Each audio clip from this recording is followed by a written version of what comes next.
Tu as découpé ton plan de travail et tu sais pas comment coller un champ?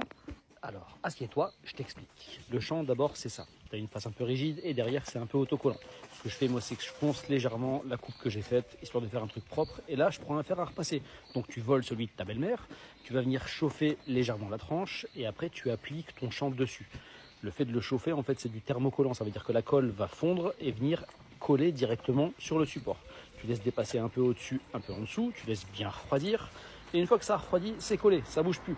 Là, tu vas prendre un ciseau à bois bien plat. Tu vas venir couper d'abord l'arrière en t'arrangeant pour que le ciseau à bois soit bien à plat sur la surface que tu veux faire. Et tu vas toujours vers l'intérieur. Tu vois, tu fais tes mouvements vers l'intérieur, vers la belle partie de ton plan de travail. Tu fais ça au-dessus, tu fais ça en dessous, tu prends ton temps.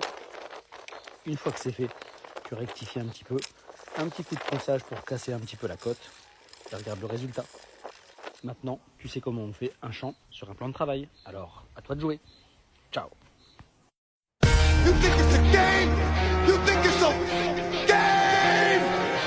It doesn't even matter. Y'all gon' make me lose my mind. Hey, yo, what's my name? Y'all gon' make me go all out. DMX. Y'all gon' make me act a fool. Hey, yo, what's my name? Y'all gon' make me lose my cool. I tried so hard. What you really want?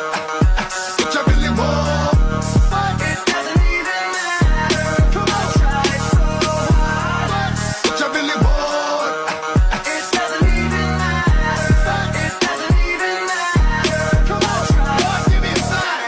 Dog, I meet bitches, cause street bitches, slang. Cocoa puff, sweet bitches, make you wanna eat bitches, but not me. I tried so hard. I fuck with these hoes from a distance. The instant they start to catch feelings, I start to... What is it you want from it? I gave you, you gave me. I played you, you played me. Stop, stop, shut them down, all of them stop. Oh. Tu vas me dire, mais à quoi ça sert de réenduire un mur neuf, un placo neuf beau comme celui-là? Ou alors, pourquoi tu vas réenduire sur un mur comme ça alors que tu aurais pu remettre un placo dessus? Eh bien, assieds-toi, je t'explique. D'abord, pour le placo, pourquoi je réenduis?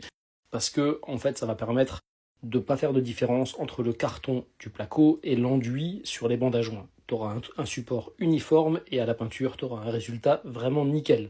Pour la méthode, tu la connais. Moi, je prends le rouleau à enduire et je viens étaler directement le produit avec le rouleau.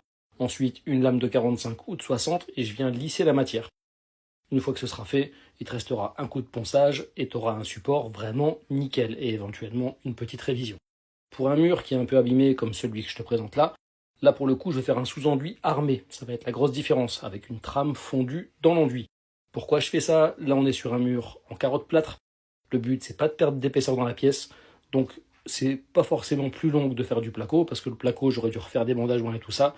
Là l'avantage c'est qu'avec la trame je vais avoir un support vraiment très costaud. Ça va prévenir les fissures et le résultat sera exactement le même. Une fois que ce sera fait, fondu dans la trame, je vais recharger dessus. Il me restera après un coup de ponçage, éventuellement une révision d'enduit. Quoi qu'il en soit, le résultat est aussi satisfaisant sur du placo que sur un mur qui est en carotte plâtre ou en brique plâtrière. Regarde le résultat, dis-moi ce que t'en penses, et si t'as pas compris, n'hésite pas à poser des questions. Ciao.